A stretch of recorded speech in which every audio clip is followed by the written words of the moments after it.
So I wanted to ask you more about how that tradition started back at Glenville State, and just how has that helped you, or have you seen that benefit to recognize players in smaller efforts?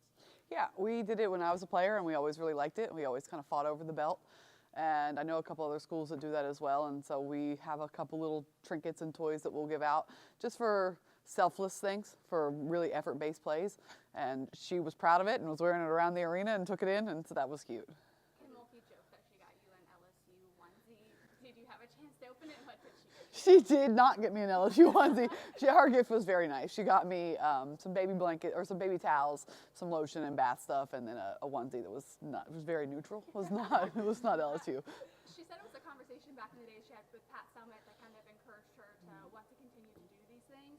So, for you as an expecting mother, like how has it been balancing the two, being a coach and a first-time mom? Yeah, hey, I don't think I'm to the hard part yet. That's what everyone keeps telling me. So I know it's about to get a lot harder.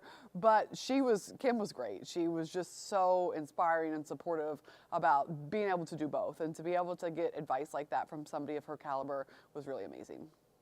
Has it been good to kind of look up to people like her or other coaches that do have kids in the industry? Like, have you had conversations with them that have kind of given you advice? I know you had mentioned here at Tennessee you have, but in the basketball landscape. Yeah, I think before games, the female coaches who have kids have all been incredibly supportive, said call me if you need anything. It's hard, but you can do it, and so it's been good.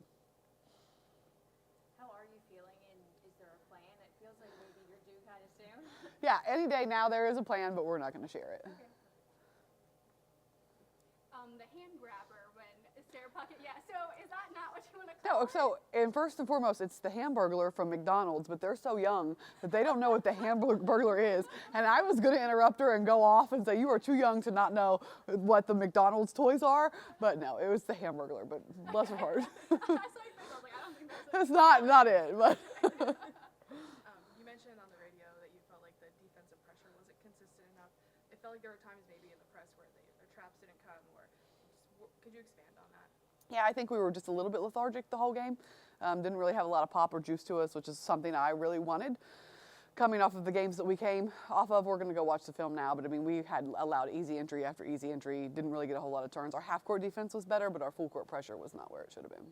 How have you seen those who haven't played a year in the SEC, specifically Ruby and Z, kind of adjust in these first few games? Yeah, I think they're understanding it. I think we're all kind of understanding it together, the physicality of it and how we need to get a little bit tougher if we want to compete. Overall, how would you rate your press at this point? What do you think it is in terms of your expectation of it? I think it's a little bit inconsistent. I think it's very inconsistent. I think there's times we turn it on and there's times it's just not there and we're just kind of out there just to be out there. My theory is we press really hard when we're hitting shots, and when we're not really doing it the way we should be doing it. Do you think that's common as people adjust to it, as offense has an effect? I do. I think it's just human nature, right? You score, you get a little extra adrenaline, and you want to press a little bit harder. Do you feel like sometimes maybe there's hesitancy with if maybe they get beat over the top, maybe they're more hesitant caught in the middle at times? I think we're past that. I think there was a lot of times where if our front row went, we didn't trust our back row. I think we are starting to trust our back row a little bit more. So I think it's more of, are we getting turns up top?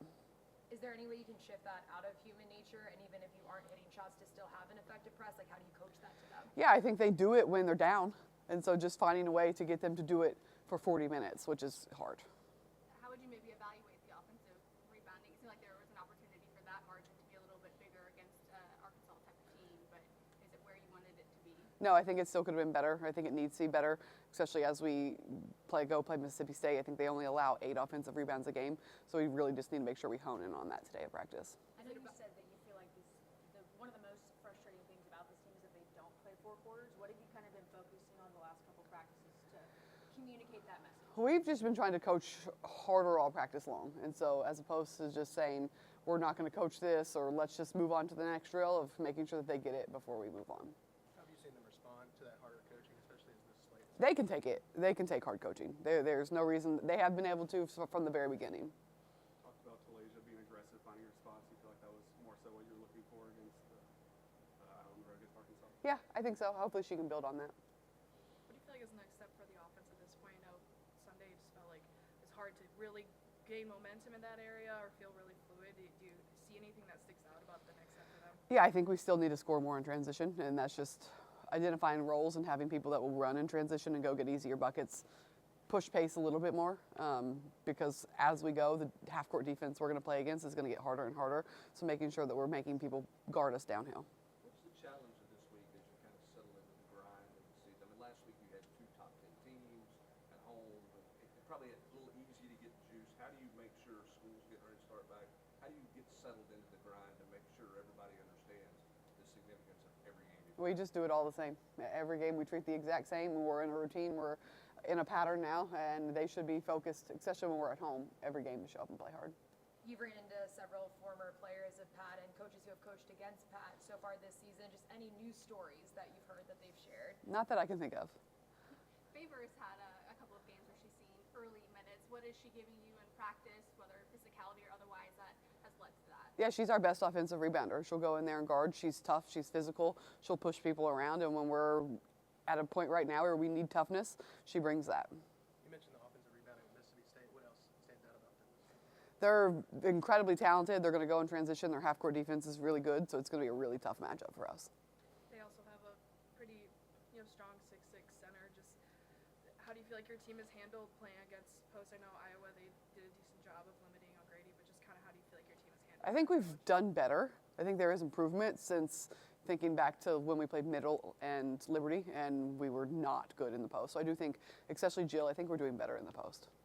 You and Jill both hit threes in the last game. What's the balance between instilling confidence in them while also not letting them completely just kind of go off the rails? Late in the shot clock. Inside out threes, late in the shot clock, they're allowed, and they know that. And so we've kind of just tried to tell them, we believe in you, you're in here shooting, but you don't necessarily need to shoot the first one. Play to your strengths. And we're doing that with all of our players right now. It doesn't matter if they're post or not, it's about their three-point shooting percentage. And if you have a layup, take the layup. How important was it to have the balance that you had offensively in terms of not just scoring, but coming from different places, balance on the floor? I think that's when we're at our best, is when we have a balanced attack on offense and it's not just coming from 1 or 2 people. Samara, 8 assists, 0 turnovers. How important is it to keep those turnovers down for her? Good. It's really important for our whole team. I think that's caused us a lot, and they've been unforced turnovers. Our first quarter, we had a lot at Arkansas, and just making sure that we clean those up. Play a little bit slower, and it's just we're trying to do it all at once.